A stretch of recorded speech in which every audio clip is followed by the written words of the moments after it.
नमस्कार. आजच्या बातमीपत्रामध्ये मी ज्योती आंबेकर आपलं स्वागत करते. सुरुवातीला एक नजर ठळक बातम्यांवर. भारतीय रिझर्व्ह बँकेचा द्वैमासिक पतधोरण आढावा जाहीर. प्रमुख व्याजदरात कुठलेही बदल नाहीत. पंतप्रधान नरेंद्र मोदी यांची वॉशिंग्टन इथं अमेरिकन तज्ज्ञांसोबत चर्चा. ओबामांसोबतही आज होणार बैठक. महत्वाच्या जीवनरक्षक 56 औषधांच्या किमतीत 25% घट करण्याचा केंद्र सरकारचा निर्णय. मुस्लिम बांधवांच्या पवित्र रमजान महिन्याची आजपासून सुरुवात.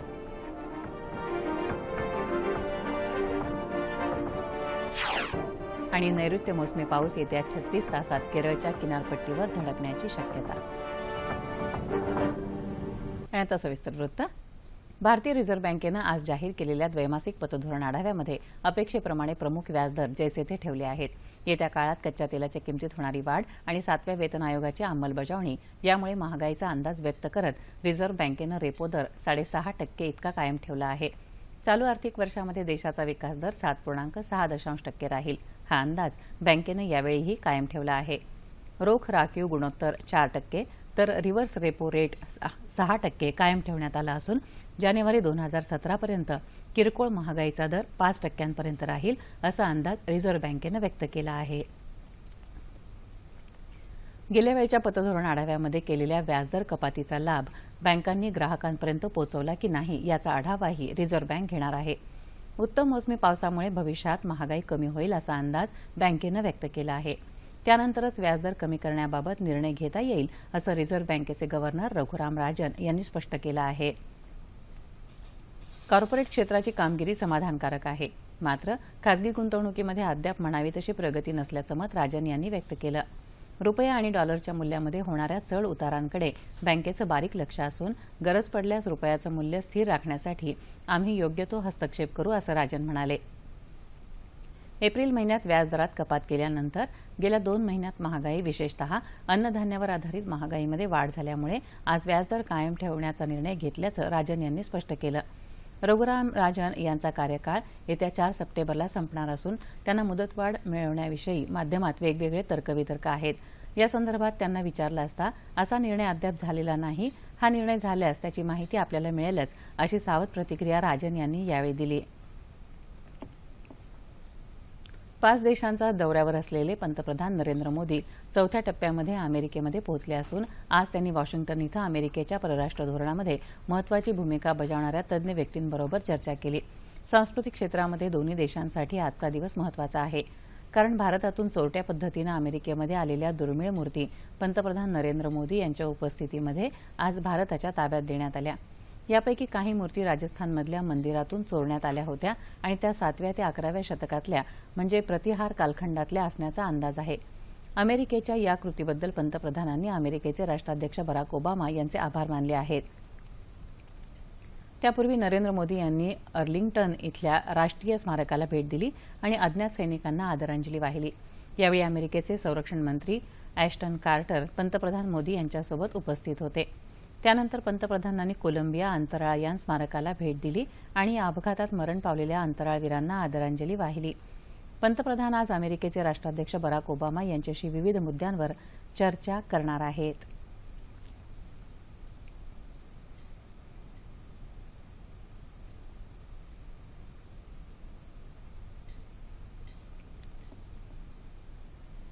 रिझर्व्ह बँकेनं पतधोरण आढाव्यात प्रमुख व्याजदर जैसे थे ठेवल्यानंतरही मुंबई शेअर बाजाराच्या निर्देशांकामध्ये सकाळपासूनची वाढ कायम राहिली. दुपारच्या सत्रात निर्देशांक 129 अंकांनी वधारून 26,906 अंकांवर पोहोचला. राष्ट्रीय शेअर बाजाराचा निफ्टीही 39 अंकांनी वधारून 8,240 अंकांवर पोहोचला. आजच्या पतधोरण आढाव्यामध्ये व्याजदर कायम राहतील असा अंदाज गुंतवणूक आणि विश्लेषकांनी याआधीच व्यक्त केला होता. त्यामुळे शेअर बाजारावर या निर्णयाचा फारसा परिणाम झाला नाही असं शेअर बाजार तज्ज्ञांनी सांगितलं. आंतरराष्ट्रीय बाजारामध्ये काल खनिज तेलाच्या दरामध्ये वाढ झाली आणि अमेरिकेमध्ये तेलाच्या दरांनी या वर्षातला उच्चांक गाठला. न्यूयॉर्कच्या बाजारपेठेमध्ये खनिज तेलाचे दर प्रति बॅरल 49.69 $, झाले. गेल्या वर्षीच्या जुलै महिन्यापासूनचा हा उच्चांक आहे. लंडनच्या बाजारामध्ये ऑगस्टमध्ये पोहोचण्यासाठी ठेवलेल्या तेलासाठ्याचे दर प्रति बॅरल $50.55 झाले.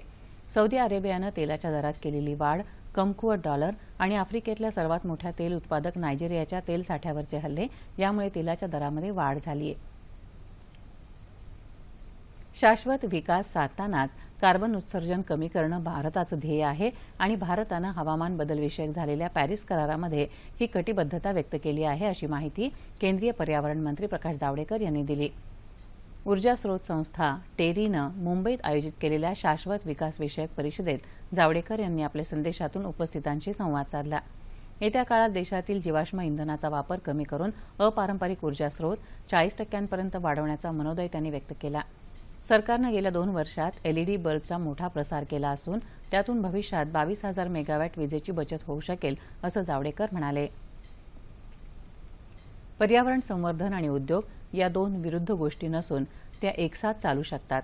मात्र यासाठी मानसिकता बदलण्याची गरज आहे. आज आपल्याकडे उपलब्ध असलेलं अत्याधुनिक तंत्रज्ञान वापरून आपण कार्बन उत्सर्जन आणि प्रदूषण नियंत्रणात ठेवू शकतो. उद्योजकांनीही पाणी आणि इतर नैसर्गिक स्रोतांचा पुनर्वापर करावा, तसंच प्रदूषण रोखण्याच्या नियमांचं काटेकोर पालन करावं, असं आवाहन त्यांनी यावेळी केलं. पर्यावरण संतुलनासाठी अधिकाधिक संशोधन होण्याची गरज व्यक्त करत जावडेकर यांनी या परिषदेमध्ये उद्योजक आणि पर्यावरणवादी एकत्र येऊन प्रश्न सोडवू शकतील, अशी अपेक्षाही व्यक्त केली. जीवनरक्षक असलेल्या महत्त्वाच्या 56 औषधांच्या किमती केंद्र सरकारनं 25% कमी केल्या आहेत. कर्करोग, मधुमेह, जीवाणूंचा संसर्ग आणि रक्तदाब यासारख्या विकारांवरील औषधांचा त्यात समावेश आहे. राष्ट्रीय औषधे किमती प्राधिकरणाचे अध्यक्ष भूपेंद्र सिंह यांनी औषधांच्या दरावर नियंत्रण आणण्यासाठी काही औषधांच्या किमती 45 ते 50% कमी केल्याचं सांगितलं. एनपीएनं ग्लुकोज, सोडियम क्लोराईडच्या इंजेक्शनच्या छोट्या पाकिटांच्या दरात वाढ तर मोठ्या पाकिटांच्या दरामध्ये कपात केली आहे. जे उत्पादक मर्यादेचं पालन करणार नाहीत त्यांच्याकडून जादा आकारण्यात येणाऱ्या दरावर व्याजासह अनामत रक्कम घेण्यात येईल, असा इशाराही या अधिसूचनेमध्ये दिला आहे. गैरव्यवहारांच्या आरोपांमुळे भाजपा नेते एकनाथ खडसे यांनी राजीनामा दिल्याच्या पार्श्वभूमीवर मुख्यमंत्री देवेंद्र फडणवीस यांनी पुढचं धोरण ठरवण्यासाठी भाजपच्या मंत्र्यांची बैठक बोलावली आहे. खडसे यांच्याकडे जी खाती होती त्याचं फेरवाटप करण्यासंदर्भात आणि विधिमंडळाच्या आगामी पावसाळी अधिवेशनामधली रणनीती ठरवण्याबाबत बैठकीमध्ये चर्चा होणार असल्याची माहिती एका ज्येष्ठ मंत्र्यानं दिली असल्याचं पीटीआयच्या वृत्तामध्ये म्हटलं आहे.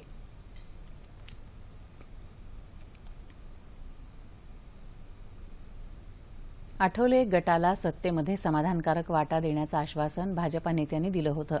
ते आपला शब्द नक्कीच पूर्ण करतील. केंद्र आणि राज्य मंत्रिमंडळाचा विस्तार लवकरच होण्याच्या मार्गावर आहे.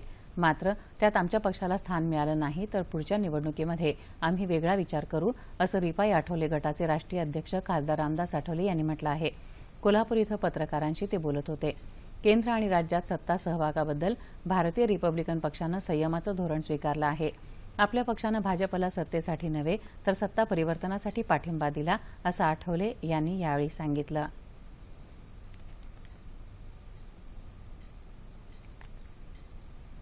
उत्तराखंडचे मुख्यमंत्री हरीश रावत यांची एका स्टिंग ऑपरेशन प्रकरणी आज सीबीआयने नवी दिल्ली इथं दुसऱ्यांदा चौकशी केली. आपलं सरकार वाचवण्यासाठी हरीश रावत एका बंडखोर काँग्रेस आमदाराला कथित लाच देत असल्याचं चित्रीकरण या स्टिंग व्हिडिओमध्ये दाखवण्यात आलं होतं. याबाबत रावत यांची सीबीआयनं गेल्या महिन्यात चौकशी केली होती. मात्र रावत यांनी यावेळी काही प्रश्नांची उत्तरं पूर्ण दिली नसल्याचं सीबीआयचं म्हणणं आहे. या चौकशीनंतर रावत यांनी वार्ताहरांशी बोलताना आपल्यावरील सर्व आरोप फेटाळले. आपण कोणत्याही प्रकारच्या चौकशीसाठी तयार आहोत आणि सीबीआयला तपासामध्ये सहकार्य करू, असं ते म्हणाले. मार्च महिन्यात उत्तराखंडमधल्या बंडखोर काँग्रेस आमदारांनी राज्याच्या अर्थसंकल्पाविरोधात मतदान केल्यानंतर राजकीय पेचप्रसंग निर्माण झाला होता. यावेळी हे स्टिंग ऑपरेशन करण्यात आलं होतं. अजित जोगी आणि गुरुदास कामत या काँग्रेसच्या 2 ज्येष्ठ नेत्यांनी काँग्रेस सदस्यत्वाचा राजीनामा दिला आहे. छत्तीसगडचे माजी मुख्यमंत्री जोगी यांनी काँग्रेसमधून बाहेर पडत नवा पक्ष स्थापन करण्याची घोषणा केली, तर कामत यांनी एकंदर राजकारणातूनच निवृत्त होण्याचा निर्णय घेतला आहे. अजित जोगी यांचा मुलगा अमित जोगी याची पक्षविरोधी कारवाया केल्याच्या आरोपावरून काँग्रेसमधून हकालपट्टी करण्यात आली होती. त्यानंतर अजित जोगी यांच्यावरही कारवाई करण्याची शिफारस छत्तीसगडच्या प्रदेश काँग्रेसनं केली होती. या पार्श्वभूमीवर जोगी यांनी काँग्रेसचा त्याग केला. नव्या पक्षाचं नाव आणि चिन्हाबाबत जोगी यांनी आपल्या समर्थकांकडून शिफारशी मागवल्या आहेत. दुष्काळात सुद्धा सिंचन सुविधा उपलब्ध असावी याकरता राज्यभर जलयुक्त शिवार अभियान राबवण्यात येत आहे. परभणी जिल्ह्यात जिंतूर तालुक्यामध्ये जलसंधारणाच्या कामामुळे शेवडी गाव टंचाईमुक्त झालं आहे. पायथ्याशी वसलेली परभणी जिल्ह्यातल्या जिंतूर तालुक्यातली शेवडी एनोली ही जोडगावं. जलयुक्त शिवार योजनेअंतर्गत या गावांजवळ ग्रामस्थांच्या सहकार्यातून पाझर तलाव खोदण्यात आला. परिणामी गेल्या वर्षी जिल्ह्यात अत्यल्प पाऊस होऊनही पाझर तलावात बरंच पाणी साठलं. दुष्काळी परिस्थिती पाहून हे पाणी शेतीसाठी न वापरण्याचा निर्णय इथल्या ग्रामस्थांनी घेतला. त्यामुळे उन्हाळ्यातही पाणी पातळी टिकून राहिली. याच तलावातून पाईपलाईनद्वारे शेवडीतील मध्यवर्ती विहिरीत पाणी आणण्यात आलं. यामुळे गावातल्या सर्व विहिरींमधल्या पाण्याची पातळी वाढून गावकऱ्यांच्या पिण्याच्या पाण्याचा प्रश्नच मिटला. गेल्या वर्षी आमच्या गावची परिस्थिती इतकी भयानक होती, म्हणजे जनावरं पूर्ण येलदरीच्या तलावात गेलते लोक घेऊन. आणि यावर्षी मग ते आम्ही गाळ उपसून ते कामं व्यवस्थित करून गणपतीचा जो पाऊस पडला त्याचं पाणी साठवून ठेवलं. आणि शेतकऱ्यांनी समजा यांनी म्हणजे सहकार्य करून त्यांनी मोटरा बसू दिल्या नाही, काय नाही, त्या पाण्याचा बेनिफिट गावासाठी झाला आणि जनावरांचा आणि ते पिण्याच्या पाण्याचा प्रश्न मिटला. परिसरात जलसंधारणाच्या कामांमध्ये वाढ झाली आहे. एकूणच शेवडीसारख्या दुर्गम भागातील गावांना जलसंधारणातून दुष्काळात होणाऱ्या पाणी टंचाईवर यशस्वीपणे मात करून इतर गावांसाठी नवा आदर्श घालून दिला आहे. नवी मुंबई इथं आयोजित करण्यात आलेल्या 2 दिवसीय राजभाषा विचार मंथन कार्यक्रमाची आज सांगता होणार आहे. मुंबई नगर राजभाषा कार्यान्वयन समितीचे अध्यक्ष A.K. सिंग हे आज सकाळच्या सत्रात झालेल्या कार्यक्रमाच्या अध्यक्षस्थानी होते. राजभाषा हिंदीचा विकास या विषयावर जवाहर कर्णावत यांचं व्याख्यान झालं. राजभाषेचा उपयोग आणि येणाऱ्या समस्यांचं निराकरण या विषयावरही चर्चासत्र तसंच सांस्कृतिक कार्यक्रमांचं आयोजन करण्यात आलं आहे. पाच जून या जागतिक पर्यावरण दिनाचं औचित्य साधून एअर इंडियातर्फे हरित सप्ताह साजरा करण्यात येत आहे. यामध्ये कचऱ्यापासून सेंद्रिय खताची निर्मिती, गाडी विना दिवस, प्लास्टिक मुक्ती दिन, स्वच्छ भारत अशा विविध संकल्पनांवर आधारित कार्यक्रम आयोजित केले जाणार आहेत. एअर इंडियाच्या कर्मचाऱ्यांना यासाठी प्रशिक्षण देण्यात येत असून टाकाऊ वस्तूंचा पुनर्वापर, पेपर विरहित कार्यालयीन कामं, वृक्षारोपण अशा उपक्रमांमध्ये कर्मचारी उत्साहानं सहभागी होत आहेत. याशिवाय पर्यावरणाचा समतोल राखण्यासाठीचे प्रयत्न आणि उपाययोजना यांची माहिती कर्मचाऱ्यांना एका चित्रफितीच्या माध्यमातून देण्यात येत आहे. पंतप्रधान नरेंद्र मोदी यांनी देशात स्वच्छता अभियान राबवून जनतेला स्वच्छतेचं महत्त्व पटवून दिलं आहे.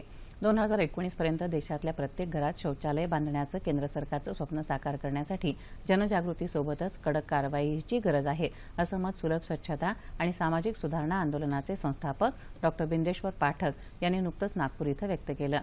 शौचालय बांधण्यासोबतच नद्यांची स्वच्छता तसंच मैल्यातून उत्तम दर्जाची खत निर्मिती करून पर्यावरणाचा समतोल राखता येईल, असंही पाठक यावेळी म्हणाले. समन्वयाच्या आधारे सर्वसमावेशक विकास या तत्वावर राज्य शासनाची वाटचाल सुरू आहे, असं प्रतिपादन मुख्यमंत्री देवेंद्र फडणवीस यांनी केलं. अरुण साठे लिखित माय फिल्ट्रेशन्स विथ पॉलिटिक्स या पुस्तकाच्या प्रकाशन सोहळ्यात फडणवीस बोलत होते. कार्यक्रमासाठी माजी केंद्रीय मनुष्यबळ विकास मंत्री मुरली मनोहर जोशी, लेखक अरुण साठे, आमदार आशिष शेलार तसंच आनंद लिमये, माधव भंडारी उपस्थित होते. केवळ संपत्तीच्या आधारावर मानवी जीवन समृद्ध होऊ शकत नाही. आज प्रगत तसंच अविकसित राष्ट्रांमध्येही संघर्ष आहे. तो अज्ञानाच्या अंधकारामुळे आहे. जेव्हा ज्ञानाचा प्रकाश पडेल तेव्हा हा संघर्ष दूर होईल, असं तत्व एकात्म मानव दर्शनमध्ये मांडलं आहे, असं मुख्यमंत्री म्हणाले.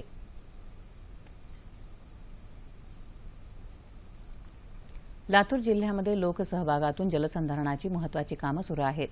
त्याचबरोबर येत्या पावसाळ्यामध्ये पाणी अडवून ते जमिनीत मुरवण्यासाठी कृषी आणि वन खात्यानंही तयारी केली आहे. पावसाचं पाणी अडवण्यासाठी लातूर जिल्ह्यात प्रयत्न सुरू झाले असून निलंगा तालुक्यातल्या शेतकऱ्यांनी मागेल त्याला शेततळे या मुख्यमंत्री देवेंद्र फडणवीस यांच्या महत्त्वाकांक्षी योजनेचा लाभ घेतला आहे. लातूर जिल्ह्यामध्ये कंपार्टमेंट बनण्याची 9,513 कामं पूर्ण झालेली आहेत. मागील त्याला शेततळ्यामध्ये शासनानं आम्हाला 1,923चं उद्दिष्ट दिलेलं होतं. जवळजवळ 4,500 अर्ज प्राप्त झाले. या अर्जाची छाननी केल्यानंतर 2,700 अर्ज आम्हाला पात्र ठरले. या पात्र अर्जाचे सर्वांना आम्ही प्रशासकीय मंजुरी दिलेली आहे. कामं मोठ्या प्रमाणात, सर्व कामं जो मोठ्या प्रमाणात सुरू आहेत, यापैकी 43 कामं पूर्ण झाली. कृषी विभागानं शेतकऱ्यांच्या शेतावर कंपार्टमेंट बंडिंगची कामं करून पाणी अडवण्याची उत्तम व्यवस्था केली आहे. इथल्या शेतकऱ्यानं शेतात शास्त्रशुद्ध पद्धतीनं शेततळं तयार केलं आहे. त्याच्या माध्यमातून त्यांनी विहीर पुनर्भरणाचं कामही पूर्ण केलं आहे. शेततळ्यात पाणी जास्त होऊ लागलं तर ते पाणी जवळच्या विहिरीत जाणार आहे. शिवार कंपार्टमेंट बंडिंगच्या अंतर्गत जे काम झालेलं आहे त्याच्यामध्ये पूर्ण कंपार्टमेंट माझ्या 16 एकरमध्ये पूर्णच झालेली आहे. म्हणजे चढाकडनं उतारापर्यंत झाल्यामुळं ह्या पाण्याचा भरपूर असा फायदा होईल आणि प्रत्येक थेंब ना थेंब शेतामध्ये अडून पाण्याची पातळी निश्चित वाढण्यास मदत होईल. शेततळ्याच्या चारही बाजूला वृक्ष लागवडीसाठी जागाही सोडण्यात आली आहे. लातूर जिल्ह्याचं वनक्षेत्र वाढवण्यासाठी जुन्या ओसाड गावाच्या जमिनीचा वापर वृक्ष लागवडीसाठी करण्याचा निर्णय जिल्हाधिकाऱ्यांनी घेतला आहे. यासाठी भूकंपग्रस्त भागातील देवतळा इथल्या महंत राजेंद्र गिरी यांनी आपल्या मालकीची जागा देण्याची तयारी दाखवली आहे. वनीकरणाचा भाग वाढावा आणि लोकांनी पण त्याच्यामध्ये सहभाग घेऊन वनक्षेत्र वाढवावं आणि पर्यावरणाचं शुद्धता करावी आणि त्याचं सहकार्य करावं, ह्या इच्छेनं आम्ही आमच्या संस्थेच्या तर्फे 38 एकर कोळीगावची जमीन आम्ही वन खात्याला देत आहे. गाव वनसमृद्ध होण्यासाठी वनराईची योजना तयार करण्यात आली असून निलंगा तालुक्यातल्या कलमुगळी या गावात 92 एकर क्षेत्रावर 38,000 झाडं लावण्यासाठी खड्डे खोदून ठेवण्यात आले आहेत. गावकऱ्यांनी ही झाडांची जोपासना करण्याची तयारी सुरू केली आहे. लातूरमध्ये पावसाचं पाणी साठवण्याची तयारी तर पूर्ण झाली आहे. आता गरज आहे ती जोरदार पावसाची. वळूया पुढच्या बातम्यांकडे. कोल्हापूरच्या महालक्ष्मी मंदिर परिसरामध्ये विकास आराखड्याबाबत लवकरच बैठक घेऊन व्यापक आराखडा तयार केला जाईल असं प्रतिपादन पालकमंत्री चंद्रकांत पाटील यांनी केलं. पाटील यांच्या अध्यक्षतेखाली कोल्हापूर इथं जिल्हास्तरीय पर्यटन समितीची बैठक झाली. त्यावेळी ते बोलत होते. या आराखड्यासाठी लोकप्रतिनिधी आणि जनतेच्या सूचनाही विचारात घेतल्या जातील असं ते म्हणाले. ज्योतिबा मंदिर वाडी रत्नागिरी परिसर विकासाचा 155 कोटी रुपयांचा आराखडा तयार करण्यात आला असून त्यापैकी पहिल्या टप्प्यातील 25 कोटी रुपयांच्या आराखड्याला मान्यता देण्यात आली आहे. तसंच माणगाव परिसर आराखडा सुमारे 100 कोटी रुपयांचा असून त्यापैकी पहिल्या टप्प्यामध्ये 5 कोटी रुपयांच्या आराखड्याला मान्यता देण्यात आली आहे. सततच्या दुष्काळी स्थितीमुळे हवालदिल झालेल्या शेतकऱ्यांची स्थिती लक्षात घेऊन त्यांना कर्ज देताना कागदपत्रांसाठी त्रास न देता सहानुभूतीनं वागावं असं अकोल्याचे पालकमंत्री डॉ. रणजित पाटील यांनी म्हटलं आहे. अकोला इथं पीक कर्ज पुनर्गठन आणि कर्ज वाटपासंबंधी आयोजित बैठकीत ते बोलत होते. जिल्ह्यात वर्ष 2016-17साठी 978,51,000 रुपयांचं पीक कर्ज वाटपाचं उद्दिष्ट असून आतापर्यंत 389,92,000 रुपयाचं पीक कर्ज वाटप झालं आहे. उर्वरित पीक कर्ज वाटप 30 जूनपर्यंत करण्याचे निर्देश पाटील यांनी यावेळी दिले. संत ज्ञानेश्वर महाराज आणि संत तुकाराम महाराज यांच्या पालखी सोहळ्याच्या कालावधीमध्ये दिंड्यांमधल्या वाहनांना टोल माफी मिळावी यासाठी मुख्यमंत्री देवेंद्र फडणवीस यांच्याशी चर्चा करणार असल्याचं पुण्याचे पालकमंत्री गिरीश बापट यांनी सांगितलं. पुण्यात आयोजित बैठकीमध्ये ते बोलत होते. सोलापूर जिल्ह्याचे पालकमंत्री विजय देशमुखही यावेळी उपस्थित होते. टोलमाफीसह पालखीचा मुक्काम ज्या ग्रामपंचायत हद्दीमध्ये किंवा नगर परिषदांच्या हद्दीत असतो त्यांना दिल्या जाणाऱ्या निधीमध्ये वाढ करण्यासाठीही पुढाकार घेऊ असं बापट म्हणाले.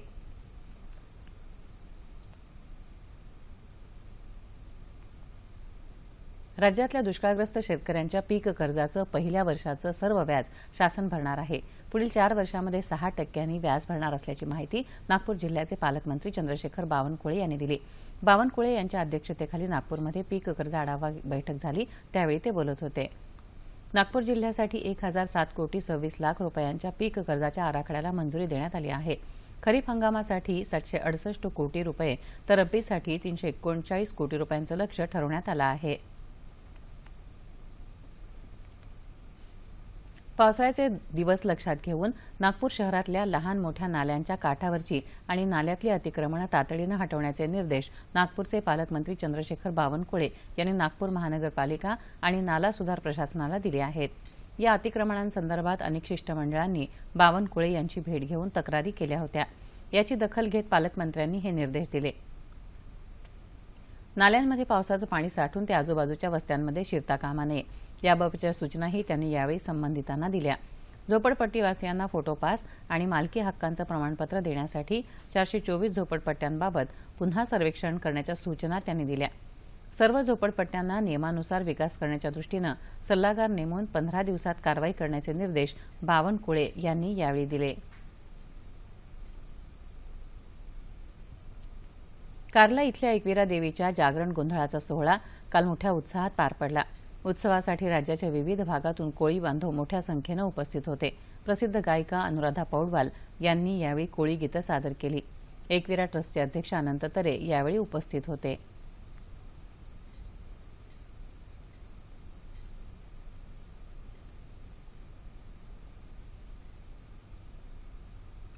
मुस्लिम बांधवांच्या पवित्र रमजान महिन्याला आजपासून देशभरात सुरुवात झाली. चंद्रदर्शन समितीनं काल रात्री चंद्राचं दर्शन झाल्याची घोषणा केली. त्यानंतर रात्रीच्या विशेष प्रार्थनेसाठी मशिदीमध्ये मुस्लिम बांधव आणि रोजेदारांनी रांगा लावल्या. संपूर्ण महिनाभर या प्रार्थना केल्या जाणार आहेत. इस्लामी दिनदर्शिकेतला रमजानचा महिना हा 9वा महिना आहे. आखाती देशांमध्ये कालपासून रमजानला सुरुवात झाली. केरळमध्येही या महिन्याचा आज दुसरा दिवस आहे.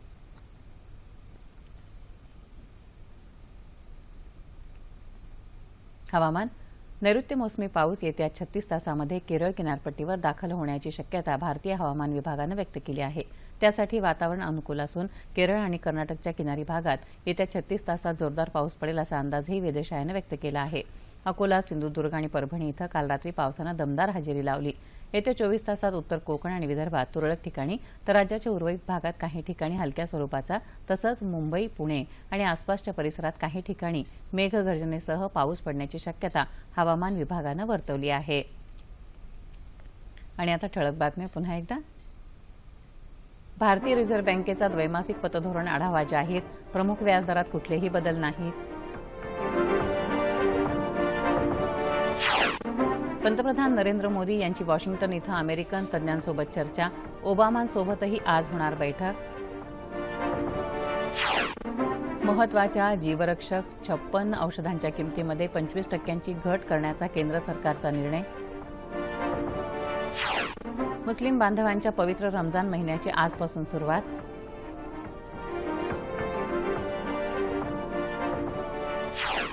आणि नैऋत्य मोसमी पाऊस येत्या 36 तासात केरळच्या किनारपट्टीवर धडकण्याची शक्यता.